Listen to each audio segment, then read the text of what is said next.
Let me introduce each and every one of them. Eric Bradlow, who is a professor of marketing and vice dean of AI and analytics at the Wharton School. He's also chairperson of Wharton's marketing department.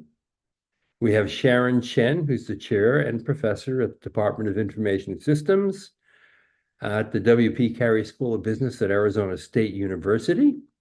And then we have Bala Ghee, the Dean's Professor of Decision, Operations, and Information Technologies at the University of Maryland's Robert H. Smith School of Business. Welcome, everybody. Eric, let's start with you. I mean, what's your sense of the current role of AI in shaping the landscape of business education and its ultimate impact on future career prospects? Yeah, it's great to be here, John, on Poets and Quants. I think the answer is I have three perspectives. One is from the student's perspective. I don't know how a student can't be trained in the use of AI and large language models today. It's not just efficiency, it's summarization, analysis. It's a whole set of skills that employers are going to want them to have. So if I'm a student, I would only go, whether it's the Carey School, the Robert H. Smith School, the Wharton School. If a school's not embracing AI, I don't know, that seems pretty tough. The second is from an educator's perspective. So I'm using AI in all my classes now. Help me construct exams, help me to summarize information. I'm a statistician by training, help me to do analysis, etc. And then finally, from a recruiter's perspective, we all know the lore of them giving case studies to people. I would give someone a problem and say, how would you use artificial intelligence to research and solve this problem? So I think students, we as educators and recruiters all have to embrace it. And that's the philosophy we're taking at Wharton. Sharon, what's your perspective on that? I completely agree with Eric's points. So here at WP Carey, we also embrace AI.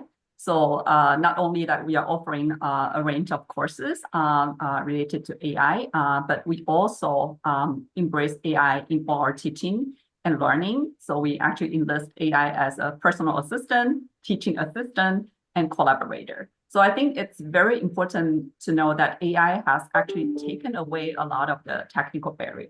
So what that means is that everyone's technical skills got leveled up. So we can actually do a lot more, taking it as a building block. So we can do and achieve more by collaborating with AI. So that's why I think it's important, like every business education actually embrace AI. And Bala Ghee, I'm assuming that it's the same story at Maryland. And maybe I want to put a little twist on this then. In the early days, when ChatGPT first came out, and after all, it wasn't really our first use of AI. We've been using it in the background for quite some time, but we weren't totally cognizant of it. But when it first came out, ChatGPT, a lot of academics were quite wary of it. And they were saying, oh, we might have to go back to pen and pencil tests. And we might have to ban the use of it. And really, all it is truly an incredible productivity tool, and it can't really be ignored, right? Right. And thank you for having me here with this amazing group. And, I have a strong bias from a tech background. My undergrad was in computer science, and then I came into a PhD in business and so on. And I've been doing this for 25 years. I've taught machine learning courses for MBAs in '98. And, I forced people to do things that they didn't like, but they enjoyed it. And I've always felt that MBA students need to have a strong understanding of capabilities of technology. Because, for instance, when the thing that worries me a lot when I hear some references to AI in the business context is talking about AI as if it's magic, right? And so I tell most of my students, if you want magic, go watch Harry Potter. If AI is, but interestingly, under the hood, magic is actually a good metaphor for AI, because when AI works well, it can be almost magical. But even magic under the hood is very deterministic, right? A magician follows a set of procedures, and we know exactly what's happening. And great AI, I think, works that way. So at the Smith School of Business last year, when I came in, I'd worked with a lot of our faculty, and we have a an AI specialization in the full-time MBA program that spans courses but touches upon themes. And the key takeaway is, we want our business students, undergrads, MBAs, others, to understand capabilities so that when they think of business applications, they're not thinking in terms of, just magical capabilities, but, with a good understanding of what it can and cannot do, and to approach their careers that way. John, if you don't mind, I'd also like to build on Balaji's point in your question about, when you talk about paper and pencil. I think, as someone that spent 2.5 years prior to becoming a full-time academic at the Educational Testing Service in Princeton in their statistics and data science research group, I have a lot of thoughts about this. What are you testing people on? Like, are you testing me on an artificial world where I don't have access to computers, I don't have access to technology? Like, what test is that? Like, what sense of reality is that? So to me, I think people confound, like, you mean I'm going to have to change the way I ask tests? Yeah, I'm going to have to change. But to me, I don't know why would testing someone on an artificial environment that no business would ever face? That's not an interesting form. As Balaji knows, I'm a statistician. That's not an interesting form of extrapolation. I have no interest in how you would perform in a world of 1930. Not interested. Yeah, No, that's a really good. I think Eric is a bit of an outlier here, I would assume, because I talk to a lot of academics, and I completely agree with that perspective. Because I think for a very long time in academia, we've tested people in a very artificial way. Simple things like group work, right? I mean, you cannot collaborate with your teammates. You have to do this alone, and so on. In the real world, almost nothing happens individually, right? People work on teams from day one. They share information. But in academia, we've been a lot more old school. But I think that tension is exploded now with Gen AI, like being able to do the identical questions that we're asking them to do, and then saying, no, you cannot consult this. Go do your homework on your own. I mean, this is starting to sound like silly season, and it's only a question of time before it all sorts of breaks down. And I think where it will force us to do is to rethink assessment, rethink evaluation, and be very clear what it is we want people to understand. Now, if we really want people to understand how to derive confidence intervals, then yes, we have to teach them. But every profession, every discipline within business has to make that call. What is it that we want our students to really understand? And then figure out how to test it. So I think we're at an inflection point where we have to ask ourselves these tough questions. And the hard courses like business statistics and machine learning and so on, these are the areas where it's coming up very quickly, because none of the old exams or tests make as much sense today. True, and I remember those days when the early days of teamwork and collaboration were not as common as they are today. I mean, today it's an essential part of every business education, but I remember going to a conference where the dean of MIT Sloan, Lester Thurow, the famous economist, turned to Don Jacobs, the dean at Northwestern Kellogg, after he described their team-based approach. And he said, at our school, we call that cheating. So, we've come a long way from then. Sharon, give me some specific examples of how CARI is integrating AI into its curriculum. Yeah, so I should mention that ASU is actually the first university to partner with OpenAI. So we are actually offering our faculty as well as students access to enterprise licenses. I think this is very important because, again, we wanted to make sure that students have these experiences actually working with AI to boost their personal productivity. Because these kind of experiences will help them, develop the skills in the future to actually infuse AI into, organizational processes or business models. And so, in addition to this, we also offer a range of courses. For example, like AI in business. So it offered AI landscape, right? Introducing the history, the fundamentals, and then the impacts of recent advancements such as large language models, right? And then what you can do with it. We also have courses on AI business strategy, data and technology governance, and most importantly, we also emphasize ethics and responsibility in how we teach students, because we believe that it's very important to develop thoughtful leaders and mindful leaders who can actually, drive and shape the future world, responsibly. So these are the different ways that we actually integrate AI into our curriculum. And I'm imagining that that's similar to all the schools, but I wonder to what extent AI is being embedded across the core curriculum, where a professor in strategy, a professor in leadership, and accounting, finance, stats will have AI exercises of one kind or another. Eric? Yeah, so I think most universities, as I'm sure Balaji and Sharon, well, former students of ours would agree with, universities succeed when they're both top down and bottom up. And so what do I mean by that? The top down approach is, yeah, so we're launching and have launched an AI major. We've had a business analytics major for 10 years now. Students are going to flock to it. We know all of that. We too have courses, as Sharon mentioned. One of the unique advantages of Wharton is we have a legal studies and business ethics department. We have a whole set of scholars that are working on responsible and ethical AI and issues associated with that. But the school can only do so much. That's the top-down approach. We can create a major, we can do that, we can incentivize fact.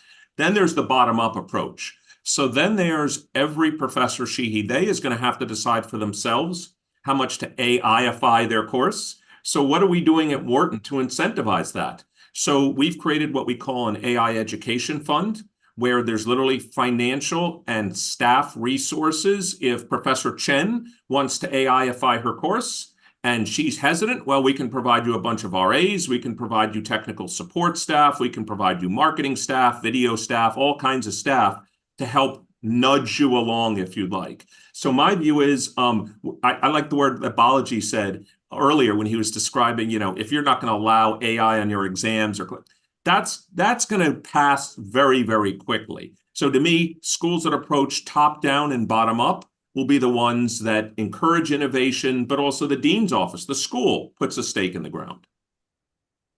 Which leads to the next question. I wonder how resistant some professors might be in incorporating AI into their teaching and their classroom. Balaji, what have you found? I think it's most schools, if you take the smart strategy, it's having a top-down approach, but then letting the bottom-up process. Like, I think if you trust your people, you let them do what they feel is right. And there will be faculty who are very strongly against it for whatever reason, but there's a reason, like, we hired them, right? I mean, we really trust their perspective, and I think we would never want to interfere with their judgment call. And so if there is someone who wants to teach a course a certain way, they have a perspective, right? And I think the great thing about academics is that across, like, you'll not find two people with the exact same perspective, but students benefit when they see. So if you go to the class, I think the takeaway that students will have will be very different, and then they will start putting it together across courses, right? And so I think on the bottom up side, I think we are seeing a lot more though. I think I'm very surprised at how many faculty, even people who've been around a very long time, are actually running to. They're excited. Like, it's almost like they found rebirth in their own disciplines again. And business school academics are tremendously innovative. I think if you give them something, like Gen AI here, the kinds of questions they ask, the kinds of things that they play around with, it's just incredible to see the ideas that people are coming up with. So I think the folks who choose not to use it are likely to be a minority sound, but that's okay. I think we do want them to do what they feel is right in the classroom. But on the top down, I think we have this specialization. We've structured it a certain way, emphasizing capabilities, applications, and so on, and cutting across important themes. For instance, I think colleagues mentioned ethics and responsible use and so on.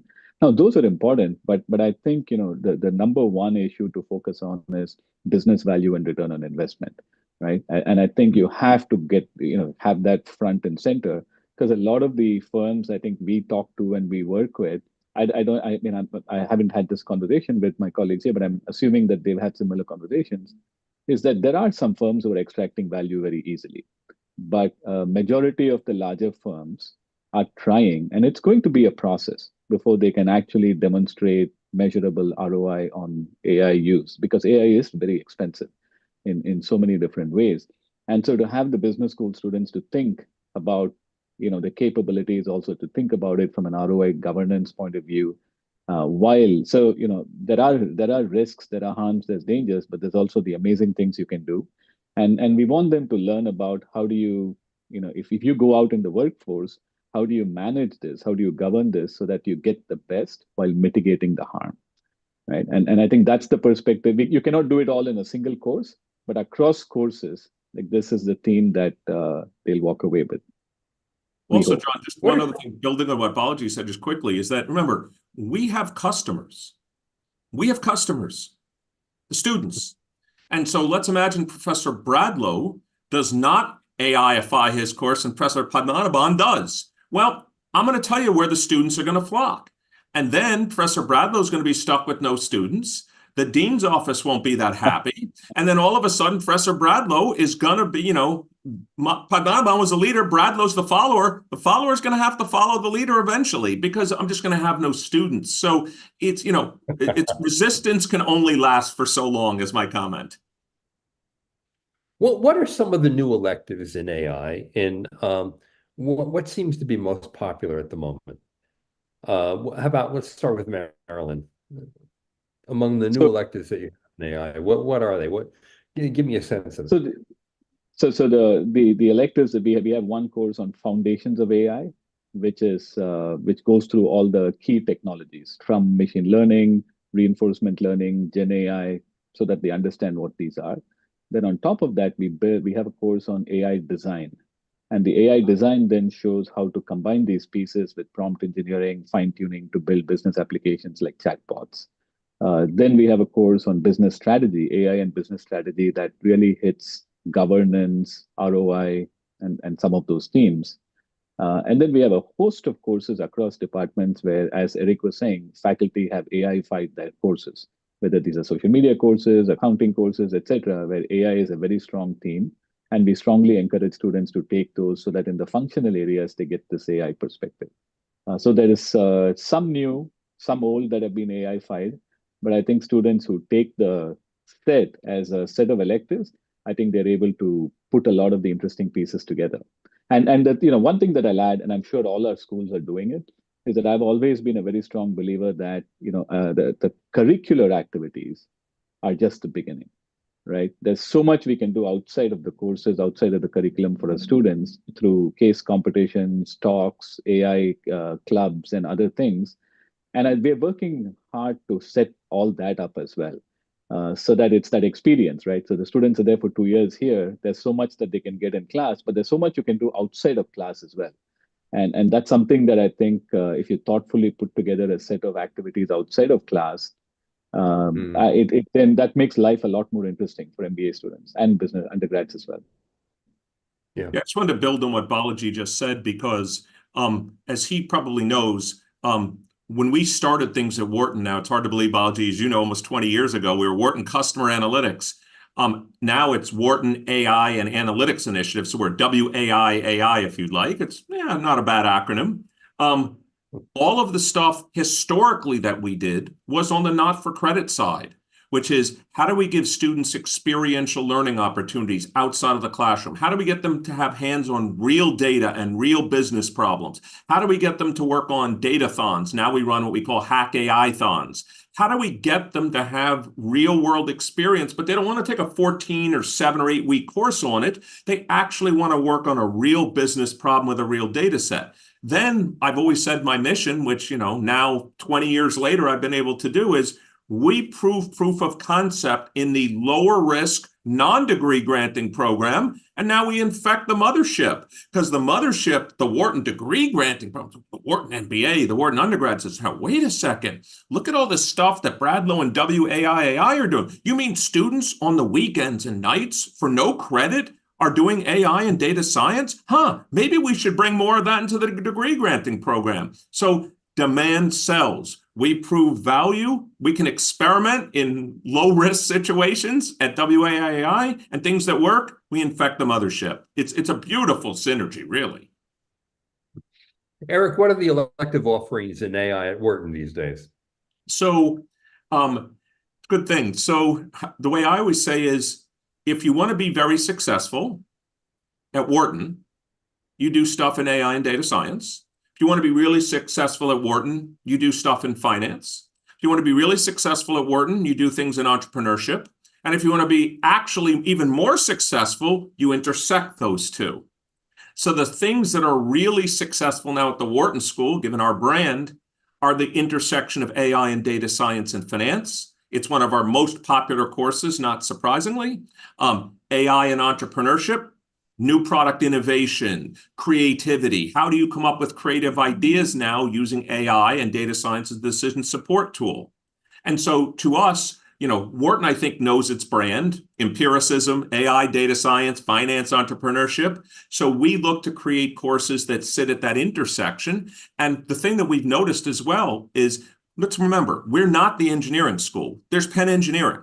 You can get a degree in data science or AI from our engineering school, but we're the home of the application of those topics to problems in business and society. So where we win is not so much in foundational training, although as Balaji said, we have those foundational training courses too. Where we win is their application to business problems. In our case, it's in all departments, but the ones in finance, entrepreneurship, my home department, marketing, healthcare seem to be the ones that are attracting lots of students. And literally, we've probably had 20 new courses pop up in the last 2 or 3 years, and I'm expecting even more. Well, now given AI can just create the courses for us, they're going to pop up real quick. AI may be able to create the new courses for you, right? When they can teach them, that's when Sharon, Balaji, and I are really getting worried. Yeah, that would be a severe worry. Sharon, what are the elective offerings at the Carey School in AI these days? Yeah, so again, like what Eric pointed and Balaji pointed out, so it's actually, we are evolving. So every year we are exploring new elective. And then in addition to the more fundamental that I mentioned, AI in business, machine learning fundamentals, and data and technology governance and data analytics. So we believe that AI and data analytics, they can actually help, they can make domain knowledge more effective.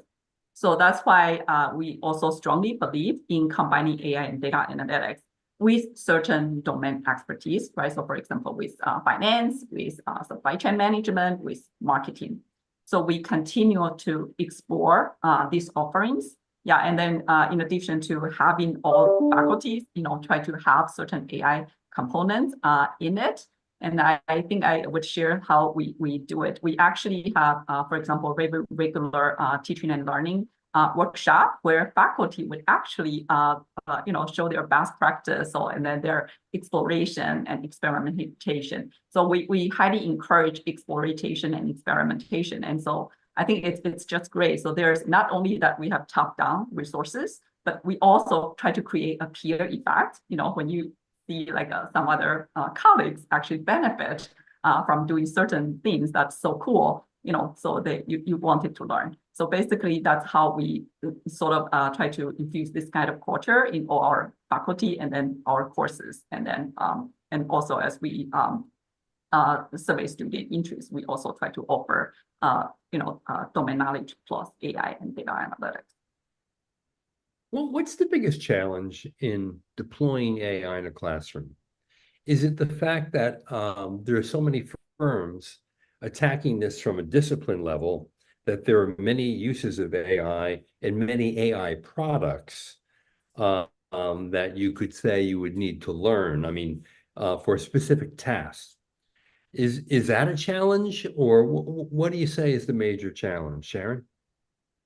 So I think I would think that for AI in the classroom, so I think we alluded to earlier, it's in terms of assessment. So I think we need to really change the assessment approach of our students.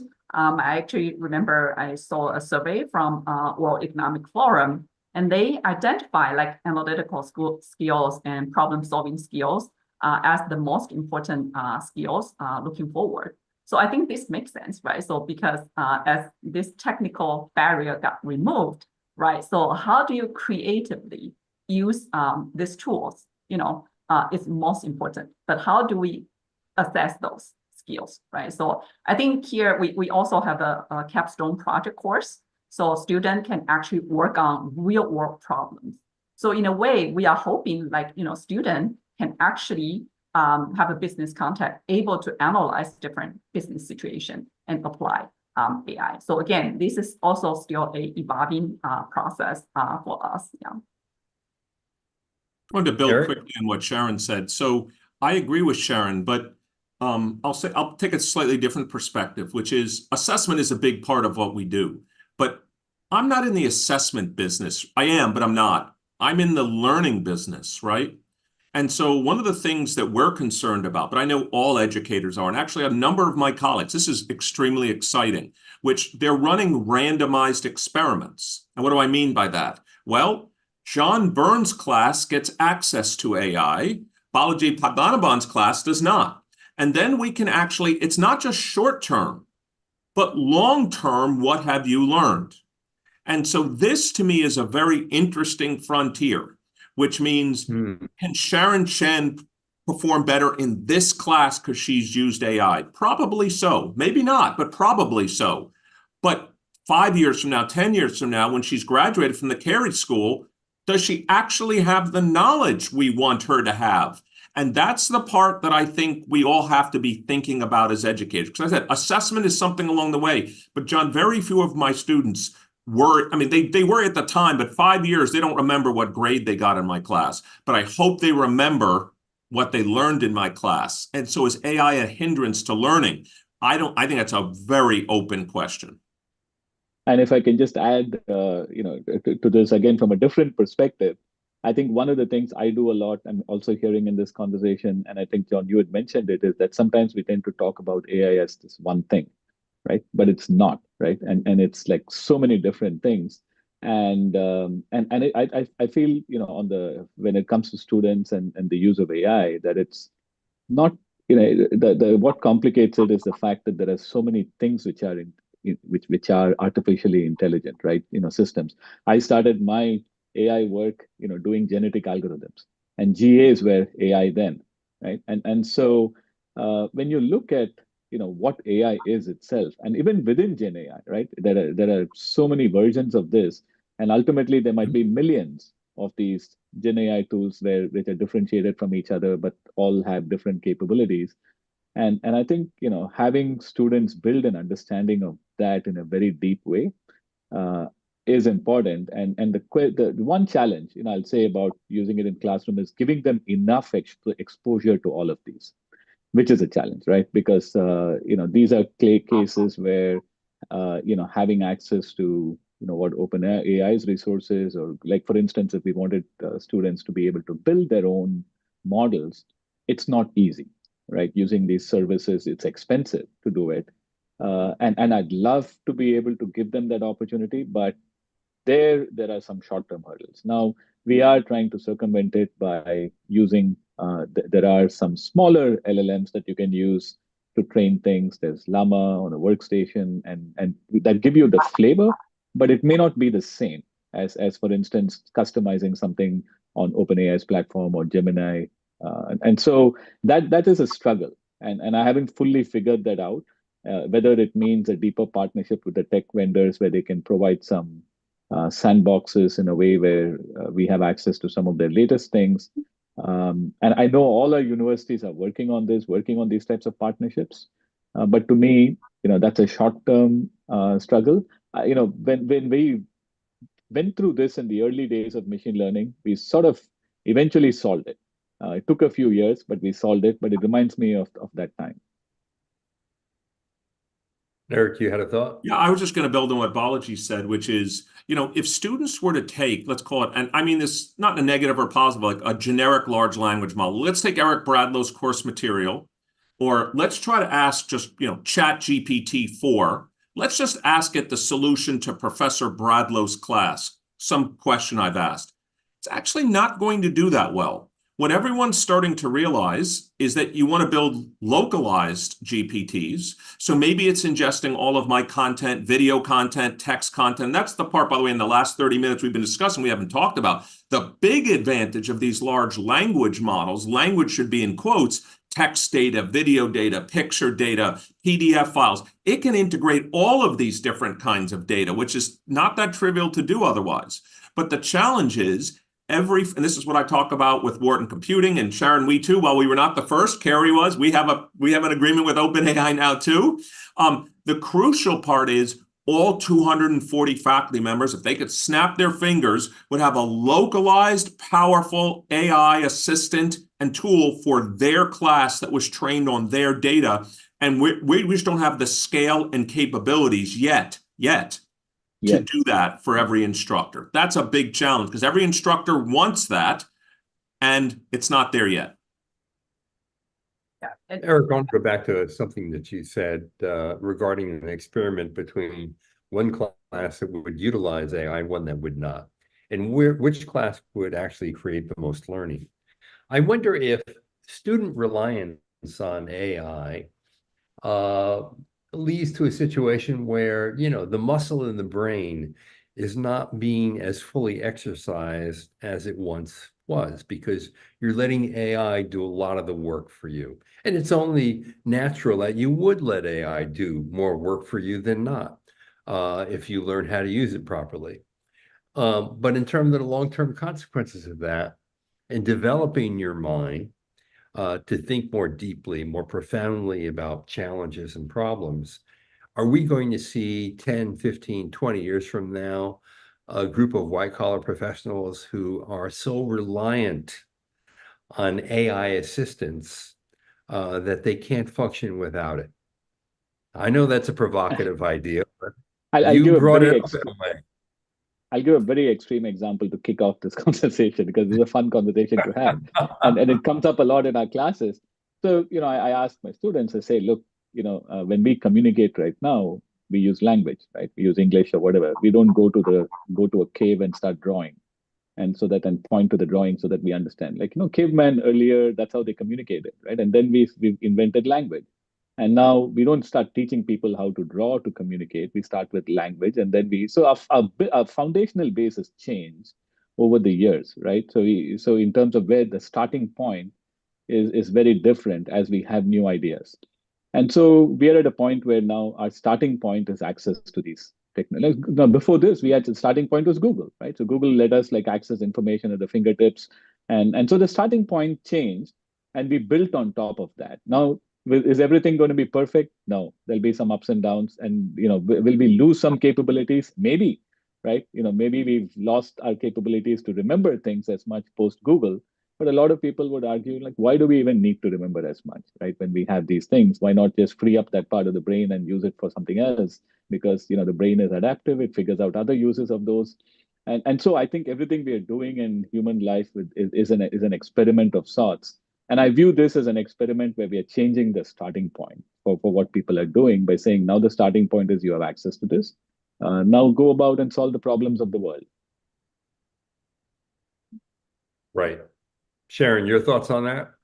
I completely agree, and I love your example. So then the one that came to me is for example, calculator, right? So basically, we make use of it. Yeah, it doesn't mean that we cannot do. It's just we probably are going to take longer time, and then we don't question the answers from the calculator because it's in a stage that you can trust the answers.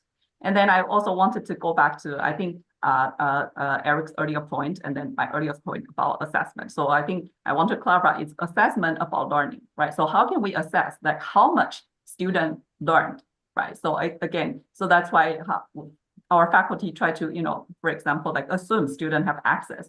So they have them criticize the answers from GPT. So in a way, we are actually teaching students, so we take away some repetitive memorization, but then to see if they really grasp the understanding and then can do more, because that's where I think the analytical problem solving, only when you fundamentally understand how a tool works, then you are able to apply it more effectively and efficiently. So I think that kind of assessment is something we definitely need to look into. And then I agree that we need to assume the starting point is different. It's just like a step, like if we think about a tall tree, now you can step on step of the step, you can pick a higher, level fruit, right? So that once you cannot easily get access to it. Yeah.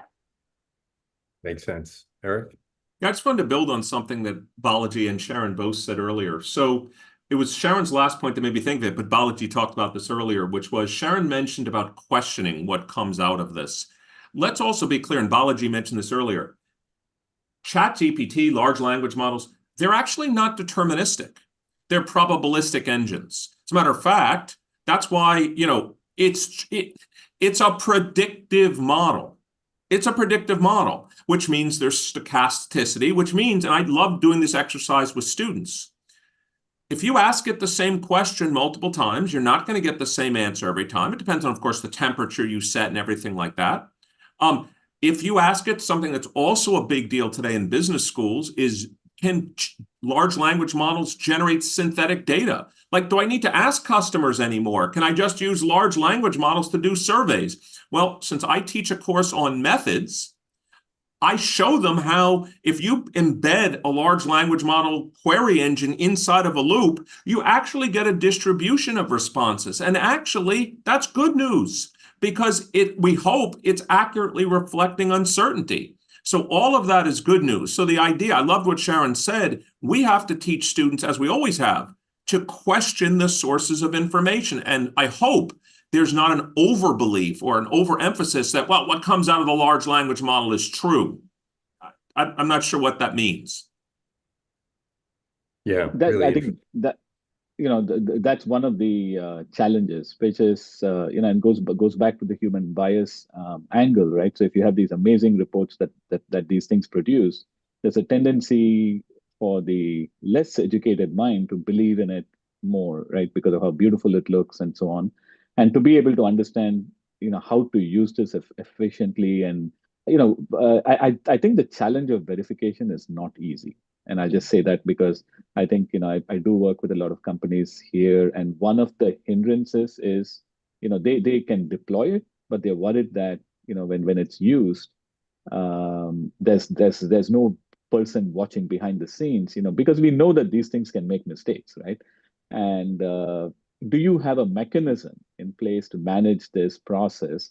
And this is a struggle, right? This is a struggle. I don't think businesses have fully figured it out. But this is something I'm hoping that our MBA students and others will also, you know, reflect on and figure out, you know, how to balance the good with the you know, with some of the risks or issues that come with this. And you know, it's a human AI angle at the end, right? I mean, you need to have that human in the loop for many applications, right? I ask students, you know, if would you fly in an airplane where the entire code is written by Gen AI, right? and of course not, right? So now that should. If the pilot was incapacitated, I might. So these are things I think that you know, come up where we'll want our students to have like deep thought, but it's a fascinating time, for sure. In the traditional business disciplines like accounting and finance and marketing, there is a certain level of proficiency that one would expect, let's say, an MBA graduate to have. And I wonder, from your different points of view, how would you measure the proficiency of AI in an MBA graduate? And what would we expect in the near term and maybe in 3 or 5 years? Eric? Well, I mean, I think I should be able, I hope I can answer that as, you know, I am the chair of Wharton's marketing department, so I'll answer it from that hat. Besides my AI role, I am the chair of the marketing department. I would think using AI for the basic functions that marketing has a role in within the organization. So we think about new products. So do you know how to use, I'll use Balaji's words or paraphrase his words, do we know how to use AI as a decision support tool to support innovation and new product launches? Do we know how to use AI as an empirical engine to think about optimal pricing? Do we know how to use AI to determine how to create advertising content? Now, of course, the advantage is, you know, we've been teaching at Wharton and all of our business schools for years. How do you analyze numerical data? Do you know how to use textual data? Do you know how to use video data? Do you know? So what we're teaching students today, you know, marketing has, you know, it's the classic, what is it? 5 C's, 4 P's. Do you know how to, how do you know how to apply the principles of marketing, but using artificial intelligence as a decision support tool? And that's what we're trying to do in all of our courses. Sharon, what's your sense of that? How do you measure the proficiency, or what should be the proficiency of an MBA graduate today in AI? That's actually a really great question that got me thinking. So I think in the future, we know that AI already transforming business landscape, right? So the graduates need to be AI literate, right? So what that means is that they need to know what AI is made of, right? So for example, it's actually probabilistic, right? So as Eric mentioned, right? So that's very important understanding. So we need to understand what is behind it, and then how to apply it. And then based on the properties, right? So there are a lot of things that AI would be very good at, right? So for example, if you think about pharmacology research, right? So now it can significantly went through like millions of combinations, and then to help you narrow down what are, potential great paths, right? So it can navigate through a lot of customer data that human would be, Isn't that what you just described, Sharon? The world, whether it's in pharmacology or marketing or business, there's always, there's 15 decision variables, each with 7 levels. Okay, so there's about 1 trillion possible combinations that could be optimal, and we're asking the AI engine and data to help us sort through them. Exactly. So you can see a huge potential. But on top of that, I think it's so important that so here we actually what we call a mindful AI curriculum, because it's so important to the MBA graduate also understand the potential bias, the ethics implication, the societal impacts. So this needs to be deep in their mindset. So if they don't have this, then I wouldn't consider them as AI proficiency. So that's what I want to add. Balaji, you have a thought about this? So I think of all of these as design questions, right? Asking people, how do you design solutions to problems using AI and humans, right? Now, our business problems are what they are. They are in marketing, they're in operations, they're in systems, they're in finance, they're in accounting, they're in management. But in the everyday problem, you're trying to solve problems, you're trying to create new products, etc. But how do you design new solutions using a combination of what we did before and what we have now? Right, the synthesis of the two, and another way which we try to sometimes get these students to do is, look, if you started from scratch today and you wanted to build an insurance company, what would that look like? Would it look like traditional insurance companies, etc.? Right, and when they look at the capabilities that AI have, many times the answers they come up with are wildly different. And so there is a theory that we need to think AI first, but and I wouldn't go so far. I want them to think of optimal designs that combine the best of what AI has with the best of what humans and our existing business processes are, to come up with new solutions to ongoing problems, right? And if they can articulate these, like if this was an interview and I sat across them and they were interviewing for consulting or marketing or HR, and if they could articulate this and give me these examples of how they would combine these to solve problems better, faster, more efficiently, I would hire them. And so that would be a way for me to sort of assess the extent to which that they truly understood AI, so that they're not blindly pushing it. They're able to articulate how to use it along with humans to create solutions that actually make sense. With every disruptive innovation, there are haves and there are have-nots. There are people who benefit from these disruptions, and there are people who get bulldozed by them. I'm wondering if each of you might talk a little bit about who will be haves and who will be have-nots when all is said and done. Which MBAs will see AI and use AI as a tool to become more productive, more thoughtful, have a more meaningful impact in life, and which MBAs might be bulldozed by it? Sharon?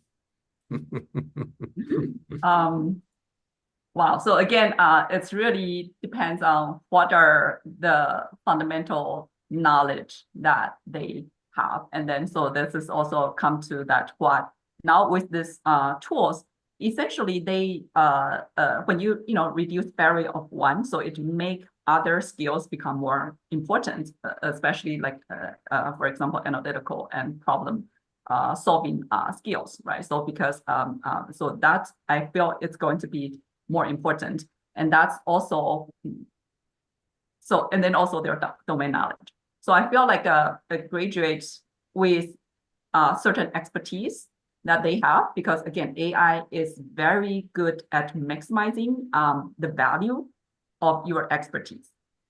So that's why we actually, when we recruit students, we tell students that we hope that you consider what you have as an asset, right? Rather than consider the technical as a barrier. But because we want to leverage data analytics and AI to increase the value of what you already have. Yeah, so that's why I feel that those kind of MBA students who have the problem-solving skills, thoughtful, mindful AI concept, as well as strong domain knowledge, would be most successful. Yeah. Eric? I'm going to give you a somewhat comical answer, but it's based on what Balaji said earlier. Let's take a simple case, okay? And MBA students are smart. And I'll be an economist for a second. So I'm a professor of economics. I'll be an economist for a second. Let's imagine there's two tasks in this world, only two. One that's 90% human value, 10% AI value, and the other that's 10% human, 90% AI. Well, I don't know, John. I think many of our students are smart enough to pick the first one and not the second one. So the minute you think of human and AI, not human or AI, you start to think about what aspects to get certain things done can I use AI for, which ones can I not? And I think our students are going to gravitate towards those roles where there still is a human factor. So if you're in a purely algorithmic trading, I'll give an example. That's probably not going to be a great area going forward, because not only AI algorithms, but machine learning, people have been doing optimal portfolio trading for a long time. So that's going to be 90-10, the bad way for you as the human. Our students, I'm confident, they're smart self-selectors. They will select those roles, those topics, those tasks that they have a differential advantage in. I'm confident in Wharton students about that. Balaji? MBA students are amazing people. I've told them long back that, look, I don't have an MBA myself. I only have a PhD. And I said, look, there are so many things you guys can do that I cannot do. And the funny thing is, if you ask an MBA student to, solve global warming, they'll give you a solution. If you give them 1 hour, 1 week, 1 month, 1 year, the solution will change. But if you ask a PhD, we'll sit and we'll take all the time in the world and we'll never come out with answers, right? So, I mean, they are problem solvers, end of the day, and they're problem solvers under time constraints. And in fact, the whole MBA program makes them that way many times. So for them, I think as long as they continue to be problem solvers and continue to think of how to best solve problems, now using AI as a help, they'll do well. And I agree with Eric a lot, because I think these students will gravitate towards the jobs and functions where they see the human element playing, a very significant role. And I think indirectly, we are sort of also talking about a different conversation here. And it makes me think of what Eric had mentioned long back about, potentially AI replacing Sharon, Eric, and me someday. And so MBA students are also concerned about that. In the real world, are there some of their jobs that will become much less relevant, right? One perspective of it is that, look, the students will figure that out because they're constantly, figuring out where they can add value. But they do worry. They say, look, if I invest 7 years in this, and then 7 years later, I've gone down the wrong path, what happens to me and things. So these are issues, I think, where we are, I think even the world there's some uncertainty in the future of jobs, no doubt about that. Like there are some things we think we know for sure, then we realize that, yeah, hey, we were wrong. Balaji, as you're talking, I'm thinking, welcome to the club. Aren't you pretty good? Like I've built 30 years of skills. I'm pretty good at R and Python programming. And all of a sudden, as Sharon said earlier in her opening remarks, this has become democratized. I'm pretty sure an 18-year-old that has reasonable programming skills to start, that uses, Copilot, all of a sudden they're R and Python. So I've been marginalized. That part of my skill set has been. So welcome to the club. Maybe the MBA should feel a little heat for a while. I got no problem with that.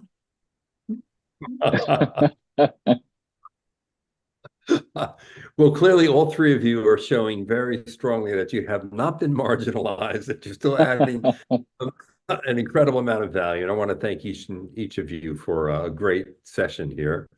Eric Bradlow, Professor of Marketing, Vice Dean of AI and Analytics at Wharton.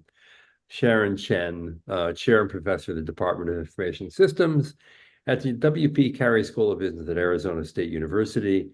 And Bhagat Gi, thank you so much for joining us, Dean's Professor of Decision, Operations, and Information Technologies at the University of Maryland's Smith School of Business.